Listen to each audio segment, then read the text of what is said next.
And it's just your own opinion. Would a fixed price contract with suppliers create a more sustainable chain from big companies where producers could plan investment and so on? Are we going to have to start thinking along those lines? Anyone on the panel on that? Yeah. But starting no, with I'm you. happy to take that. A lot of the time, I think in our industry, when we talk about fixed price contracts, it conveys an impression that it's going to be a price at a high level. And in our sector, I think there's too much talk about price and not enough about margin.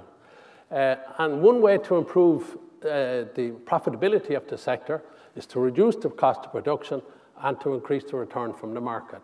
We know how difficult the market is in terms of the consumer ability to pay for what the consumer, when it goes out to select products in the marketplace.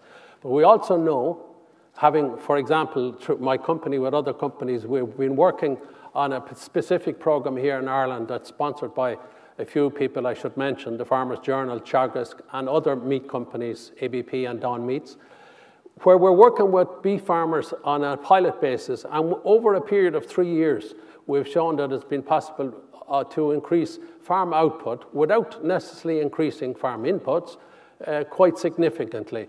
And in fact have achieved increases in output values commensurate with the actual market prices increase in beef itself. So while beef prices have increased over the last 5 years by about 30%, farmers who have worked on their productivity within their farm gates have been able to add an additional 30% by improving output. Jim, you wanted to come in on that. Yeah, again, it came up with Mark this morning, and also Jason raised it as one of the key items. So volatility is the biggest fear factor with our suppliers. And when we went to work on this, we established that it's also the biggest challenge with customers. They want a nice contract that's going to guarantee them security, and the bank manager be able to look and say, yeah, that's your income, it's okay, I'll give you the loan. Agreed. Yeah. So it's back to what John said. This is about margin, actually, and the security of margin at farm level. So 3 years ago, we implemented a price volatility scheme. In fact, it's an index-linked price volatility scheme, which indexes the farmer's production costs onto a base fixed price. But what it means for our customers is that they receive their product on an index-linked price for 3 years. And at the moment, we would say that there has been about 40% volatility in the price in the current year. Okay. And our fixed milk price scheme has reduced that volatility to 10%. And as we stand, our farmers have that security that they have a 3-year contract, knowing what their margin is, in a time when they're going to invest significantly for growth, and they can go to their bank manager and say, I know what my margin is for 3 years, here's my business plan. So it has worked very, very well for us, and if we can grow those schemes, which we've had now for 3 years, oversubscribed by our farmers, we will continue to expand and grow that and give security to our suppliers. That's really interesting. There's another question in here. Maybe Margaret, you take, seeing as how you were talking about your shells that caused you so many bad dreams. And we were hearing a lot today about consumers, and particularly from Lloyd Burdett's presentation, I took that in a way, consumers want it all. We want the cheapest price. We want the perfect supply chain. We want absolute total transparency. You know, load it all up, and if you don't give it to us, we'll beat you with a stick. So do consumers understand, you know, this word sustainability? Is it just something our kids say to us and we go, yes, dear, I'll buy that the next time we're in the supermarket? Do we really get what companies are doing to achieve this, and are we willing to pay for it? I think consumers understand. I think perhaps at the moment, when you mention sustainability to consumer, they immediately think of the environmental aspects. They think of things like waste and emissions and recycling. They may not be so much aware of things like long-term relationships with suppliers, reputation, all the other aspects of community. But I do think they understand it, and I think that the more companies in Ireland, certainly, that sign up to Origin Green, the more people will become aware. In Ergal, since we've joined our Origin Green, we've taken a huge focus on community and getting involved and building synergy and long-term relationships with the community. With our local angling club, we're doing annual river cleanups. We're running family fun days, and so in a way, what you're saying, it's up to the company to show the consumer this is what they're doing. Exactly. And this is what it means. And this is why we're better than everybody else, by the way. Yeah? That's exactly what we've been doing. That's it, is just building and explaining to people, we're doing this because we want to be sustainable in your community. We want to make the community better. But that's all adding value to the brand, and the value of brand. I mean, the brand is where the consumer feels safe. The brand is where the consumer may pay the extra cent or two. It's certainly going to be if they're not thinking what they pick up and load into their supermarket trolley or their express shop or whatever it is. Anna, we heard a lot today about working with the supply chain. What does that mean to you? I actually got a lot of inspiration from several of the presentations today. Again, I have to mention the PepsiCo one, because the way they have been working with farmers, and they often have their farmers far away. We have our farmers in a 50-mile radius around Middleton. So I think we have a great relationship. I think we could improve it even further. So that was actually really inspirational to see how they've done that. But I think it's the whole chain, right? And that's one of the reasons I love Origin Green. It is about cooperation, collaboration. So, for example, I can't help but be a little bit proud of Stan's presentation and the Kerry group, what they do, because actually a little bit of their success has to do with something Irish Distillers does that people don't really know. When you make whiskey, you take barley, but there's a portion of the barley that you don't use for the whiskey, and that actually is repackaged into what cows think is really yummy food for the few weeks they can't graze grass during the year. So it's actually a great way for us to stay sustainable, get rid of our shells, if I can call it that, and at the same time help another industry. So for me, that's just a tiny example, of course, but the strength of Origin Green is really that cooperation and being able to gather more stakeholders around the idea of how do we make the best out of the situation we have. And John, that concept of working with the supply chain, you know, maybe it's easier in the whiskey where you're, you know, you don't have to go thousands of miles to meet every element of your supply chain. How important is it for people in this sector, despite, you know, increasingly complicated logistics, to develop relationships along the supply chain? And how do you go about that? Well, the driver of it has to be economic advantage for everybody along the supply chain. And the purpose of trying to shorten the supply chain and maximize or optimize it from the retailer's point of view. And of course, the retailer is not in it just for himself or itself, it's because he's serving a customer base. And the customer, the model, the economic model is such that the retailer will only be successful if he has a product offer that is attractive to his clients or his consumers. So to be able to supply the retailer, we as processors and the producers as the growers of the products, we need to take out any waste in that supply chain, minimize it, and maximize the degree of planning to which we can introduce to the supply chain so that we eliminate waste. Part of the issues we have if we're not aligned to our customer, some of the products that we produce are not immediately marketable, because if they're not going to a specific customer, well then we end up having to seek alternative outlets which are not pre-planned. And a lot of the specifications that we have now for key customers require that the product is slaughtered, for example, day 1, it's boned day 5 or whatever, and it's aged for so many days or weeks, as in some cases, so that we need to plan ahead. And the planning and the holding of product costs money. So if we're to maximize our ability to plan ahead, we need to be working with a supply chain that knows what we want. We need to have a customer base that are willing and able to take the product and the product mixes, because every animal that we slaughter has a myriad number of cuts that are suitable for different customers in different markets. So it's all about optimizing the range of outlets that we have on a given day. And the only way we can do that is have supply chain transparency between the end customer and the producer. And that's the ideal scenario. It's amazing how often those words, transparency and trust, were cropping up at a food industry conference. It was cropping up again and again today. And another word that was cropping up, and it struck me as very interesting in the context of the challenge we're talking about, which is to produce so much more food, much more sustainably by 2050. And the fact that people are now starting to talk about nutrition more than just calories or energy or food, because a lot of the food we're producing is just not nutritious enough. So we need to produce not just more food more efficiently, but to do that, the food itself has to be more nutritious, which is a different kind of challenge again.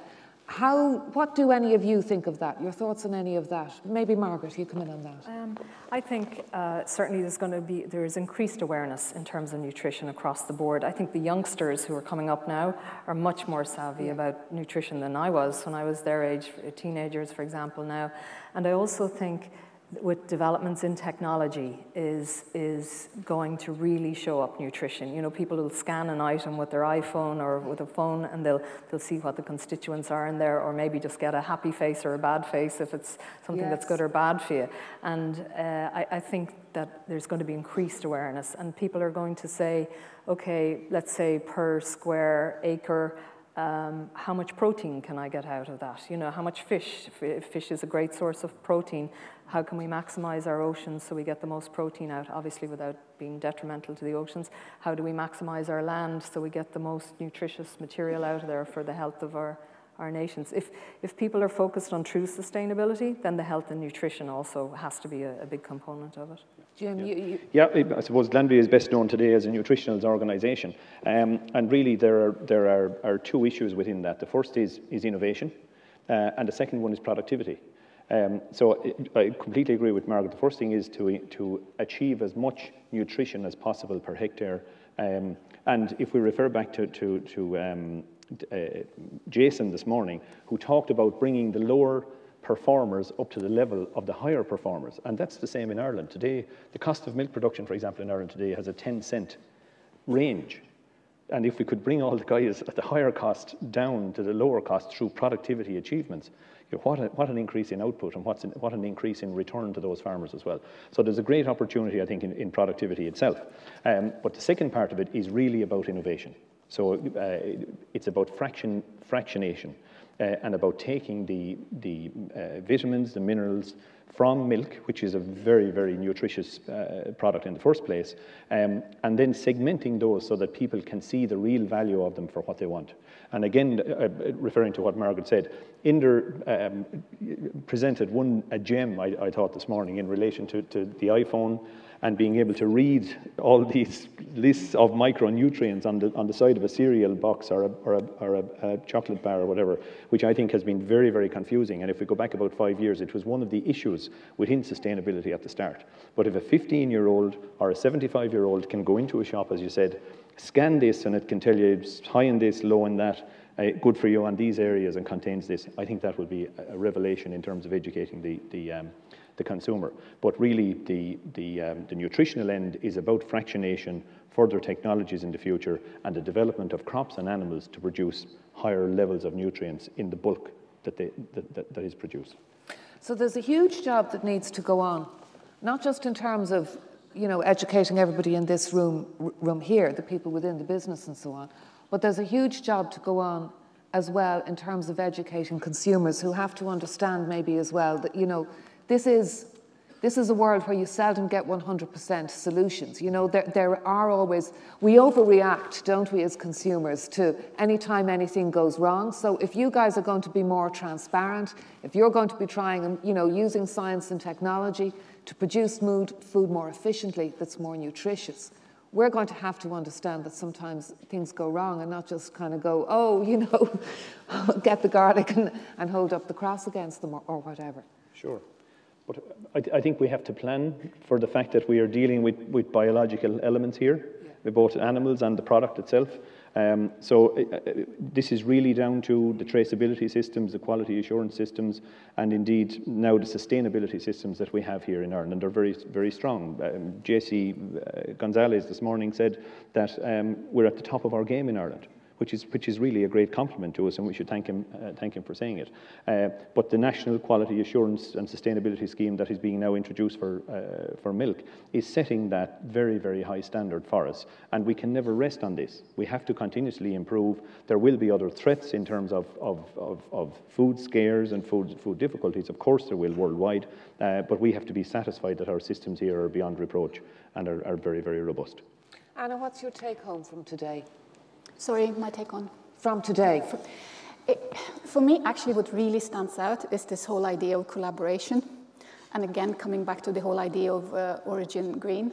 Perhaps I'm extremely into this, working for a company called Irish Distillers with a product that's called Irish Whiskey. Whatever goes on here in Ireland is incredibly important, because whatever other wonderful Irish companies are doing, it will halo onto us. So that's why we're very dedicated to do whatever we can, both within Origin Green and then also helping other Irish companies that are starting to export, like we're now exporting and have been for a long time, and successfully so. But we're really happy anytime we can help other Irish companies to do the same. And John? You know, I think what was important today was that there was great commonality of analysis as to the issues surrounding sustainability. If you were at other conferences, for example, that might be on other themes or topics not unrelated, like GMOs or whatever, you would find a lot of tension in the room and arguments for and against. But here today, I think there's been great buy-in and great commonality of analysis, I would say. Second thing I think that we need to should take away, or I think is a good way to look at what we're still looking at today, is to consider sustainability as being a culture. We need to embed sustainability as a culture, and I'm moving up along the chain on our farms, in our transport systems, in our meat factories, in our distribution systems, in our supermarkets, and right across the spectrum. And it's about educating people working in the food industry. And if we start there, well, then perhaps we can spread it out to, as you asked about, spread it out to wider group. But if we in the industry are not bought into it and are not on the same hymn sheet, well, then we're going to be challenged. The good news, as I said earlier, it's within our own control. We know how to do it. We know how to improve sustainability. And the other key point I take away from today is the importance in an international forum context is to be able to stand up and prove it. And to prove it, you have to be able to measure it. And I think that's a world first for the Irish food industry, that we have gone out onto the farms, we have done the measurements. As I said earlier, we can rapidly increase the degree of progress through genomics, and we need then to build on that, those facts, which are scientifically based, to develop our proposition to our wider international customer base. Margaret, you can have the very last word. I think mutuality. It's all about mutuality. Daniel from Mars raised that, and I think that's a big issue for sustainability. I think it's very evident here today, listening to the different companies, the different players that have been interacting with each other, supporting each other, imparting ideas for improvement to each other. And I think really moving forward, it's all about mutuality. I think for a nation the size of Ireland to have started a certification process like this is just spectacular. It's really big kicking out there, and I think it's stunning. Okay, well, I've really enjoyed listening to all of you, so thank you very much for being my panel. Jim, Margaret, Anna, John. Please give them a warm round of applause.